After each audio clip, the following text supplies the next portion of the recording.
Si vous regardez ce programme, votre médecin a probablement évoqué avec vous le terme d'insuffisance cardiaque. Et cette nouvelle situation vous donne peut-être l'impression d'être embarqué pour un voyage personnel sur cet océan symbolique et totalement inconnu. Pour mieux vous orienter, considérez ce DVD comme un véritable compas ou une aide à la navigation vous permettant de mieux comprendre pourquoi et comment l'insuffisance cardiaque a-t-elle surgi dans votre vie.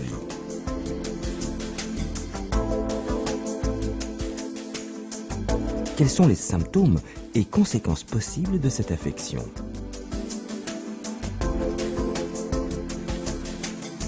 Comment l'insuffisance cardiaque est-elle diagnostiquée?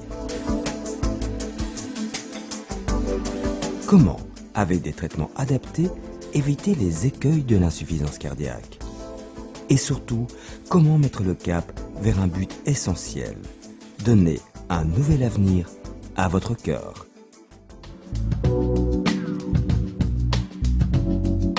Pour réaliser notre parcours, nous allons faire appel à un guide. Ce guide, le voici, l'un des multiples globules rouges circulant dans votre sang. Circulons avec lui vers l'acteur principal de votre histoire, votre cœur. Schématiquement, on pourrait diviser votre cœur en deux parties indépendantes, chacune associée à une pompe. Voici votre cœur droit et sa pompe, et votre cœur gauche et bien sûr sa pompe. Ces pompes vont permettre à votre sang de suivre un parcours bien déterminé. Suivons votre globule rouge pour mieux comprendre ce qui va se dérouler. Enclenchons tout d'abord la pompe de votre cœur droit. Résultat, votre globule rouge pénètre dans cette première cavité du cœur droit, appelée oreillette droite. Ensuite, via cette valve, appelée valve tricuspide, nous sommes menés dans cette deuxième partie du cœur droit, appelée ventricule droit. Votre pompe droite se contracte et nous sommes alors expulsés. Le sang est alors envoyé vers vos poumons via les artères pulmonaires.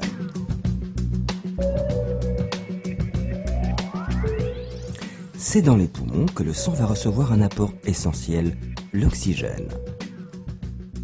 À présent, dans ces vaisseaux sanguins issus de vos poumons, nous retrouvons votre globule rouge complètement gorgé d'oxygène. Nous entrons alors dans l'oreillette gauche grâce aux veines pulmonaires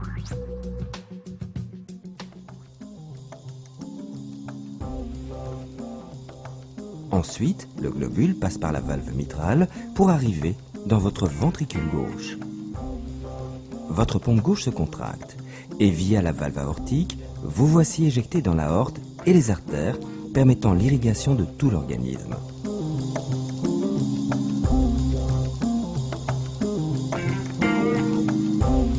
Vous avez donc distribué l'oxygène. Nous retournons maintenant via les veines vers le cœur grâce à l'activité de votre pompe droite pour recommencer le cycle. Voici donc schématiquement le rôle de pompe rempli à chaque battement par votre cœur.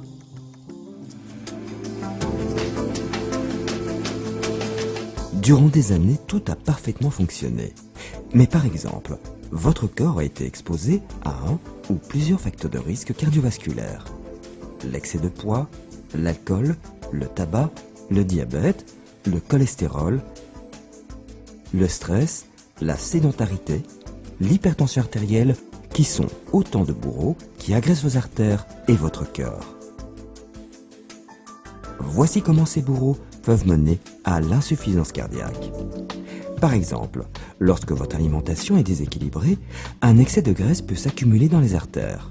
Ces artères deviennent plus étroites et résistantes, ceci par exemple sous l'effet de l'athérosclérose.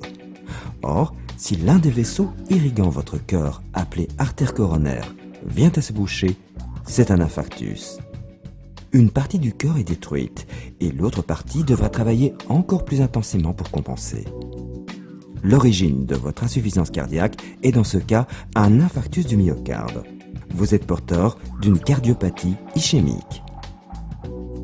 Vous venez de découvrir l'une des causes possibles de l'insuffisance cardiaque. Continuons en examinant une autre origine possible, l'hypertension artérielle. En cas d'hypertension artérielle mal contrôlée, votre cœur doit faire face à des pressions plus élevées. il va devoir pomper plus intensément. Les parois du cœur s'épaississent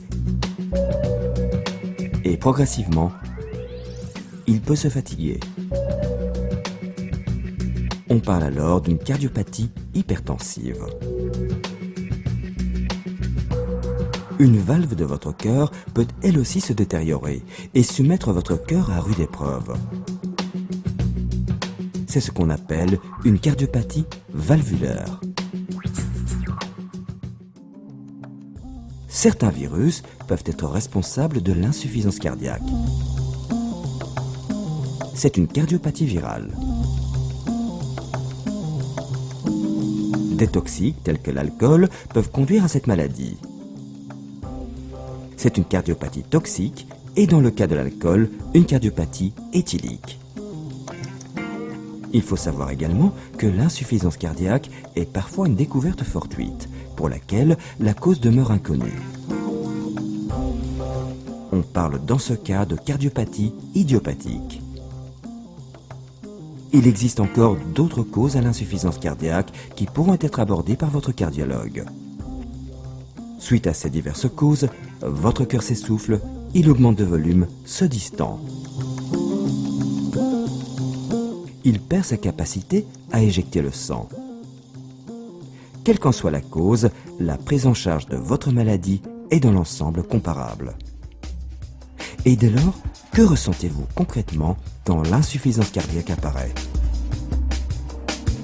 Reprenons brièvement notre visite guidée et votre globule rouge pour mieux comprendre les signes associés à l'insuffisance cardiaque.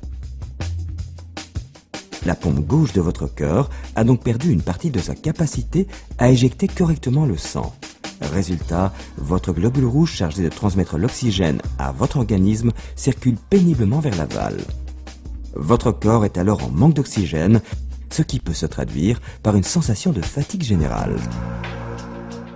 Mais la fatigue de la pompe gauche de votre cœur peut avoir encore d'autres conséquences en amont. Elle n'arrive pas à vider correctement ses cavités.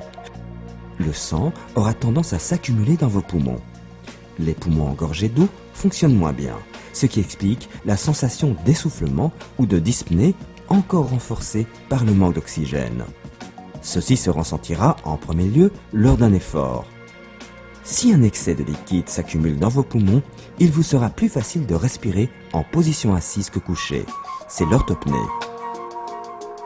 La pompe droite de votre cœur peut elle aussi être atteinte. Les cavités droites se vidant moins facilement, le retour veineux est ralenti. Le sang stagne dans les veines et a tendance à s'accumuler dans les parties basses ou déclives du corps.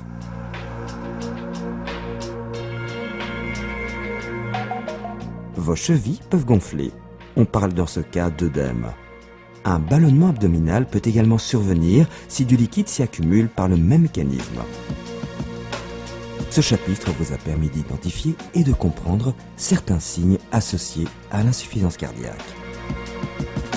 Comme nous l'avons vu au début de ce programme, vivre avec l'insuffisance cardiaque s'apparente à un parcours que vous poursuivrez tout au long de votre vie.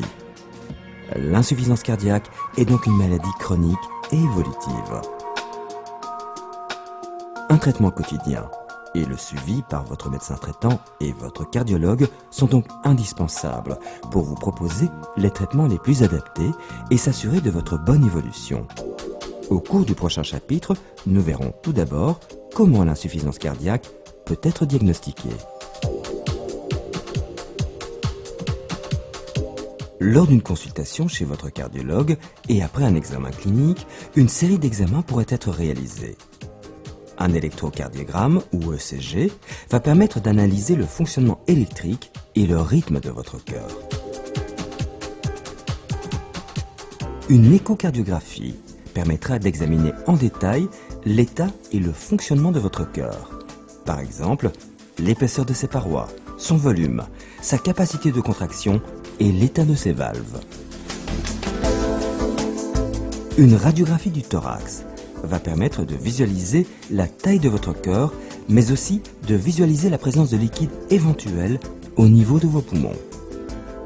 Une prise de sang pourra également être réalisée pour contrôler la formule sanguine, la fonction rénale, les ions. Enfin, d'autres examens pourront être envisagés, en fonction par exemple de l'origine de votre maladie et de sa sévérité.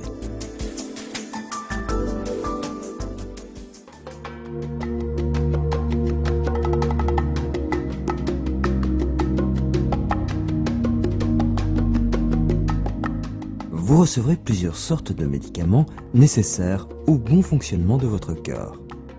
Ils sont destinés à créer un environnement favorable pour permettre pas à pas le retour à une vie la plus normale possible. Les IEC, ou inhibiteurs de l'enzyme de conversion, vont diminuer la tension artérielle et redonner de l'élasticité au vaisseau. Ils vont ainsi faciliter le travail de votre cœur qui pourra éjecter le sang plus aisément, ce qui améliorera la circulation sanguine. Les bêta-bloquants ou bêta-bloqueurs vont ralentir le rythme des battements cardiaques pour moins fatiguer le cœur et aider à bien contrôler la pression artérielle.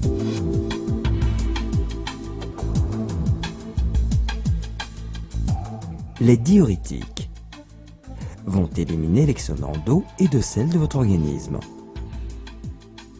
Ils sont donc particulièrement indiqués pour les personnes essoufflées ou présentant des œdèmes. Comme tout médicament, ils peuvent donner quelques effets indésirables. Par exemple, ils peuvent diminuer excessivement votre tension artérielle. Ce phénomène pourrait être ressenti lorsque vous changez de position rapidement. Il faudra alors apprendre à se mobiliser avec douceur pour laisser le temps à votre corps de s'adapter à ce changement de position. Il est important de savoir que les dosages de vos médicaments vont évoluer avec le temps. Ces adaptations seront réalisées par votre médecin généraliste ou par votre cardiologue. D'autres traitements ou approches thérapeutiques existent et peuvent être proposés par votre cardiologue en fonction de la cause et de l'évolution de l'insuffisance cardiaque. Nous voici arrivés à l'étape cruciale de votre parcours. À ce stade, c'est bien vous qui êtes à la barre, acteur de votre santé, même si ce parcours ne sera pas toujours sans obstacle. Vous allez activement contribuer à mettre le cap vers l'avenir le plus favorable possible pour votre cœur. Il est important de suivre une alimentation équilibrée, de limiter votre consommation de sel au maximum, ainsi que votre consommation de graisse. Le sel est à éviter car il favorise la rétention d'eau dans votre corps au risque de surcharger votre cœur. La diététicienne vous donnera un menu personnalisé et adapté à votre santé. Généralement, votre médecin vous conseillera également de limiter vos quantités de boissons journalières, toujours dans l'idée de ne pas surcharger votre cœur. Il est indispensable de suivre son poids très régulièrement, voire de préférence tous les jours. En effet, si vous constatez une prise de poids rapide, alors que vous n'avez rien changé de vos habitudes alimentaires et que vous n'êtes pas constipé, ce résultat indique peut-être une rétention d'eau, signe que votre cœur travaille moins bien.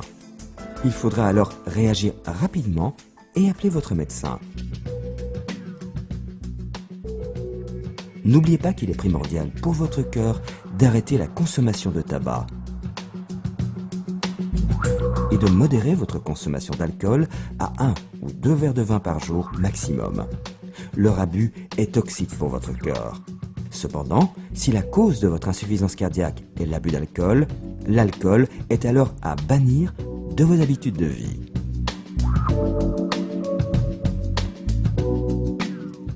L'activité physique est également un traitement pour votre cœur. Des exercices physiques adaptés et réguliers sont préconisés. Les exercices et l'intensité de ceux-ci vous seront conseillés par votre cardiologue.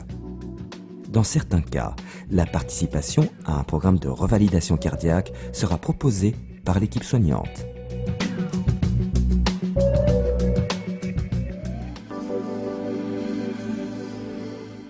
À ce stade, vous disposez d'un aperçu des mécanismes ayant entraîné l'insuffisance cardiaque qui vous affecte, et bien sûr d'une partie des moyens d'aider votre cœur. En effet, grâce aux différents moyens qui vous seront proposés, votre état général va s'améliorer pas à pas pour que vous puissiez retrouver une vie la plus normale possible. Mais c'est en veillant au fil du temps à maintenir votre traitement et vos bonnes habitudes de vie par votre contribution personnelle, que vous pourrez atteindre ce but essentiel qui vous est propre. Vivre mieux et longtemps avec votre cœur.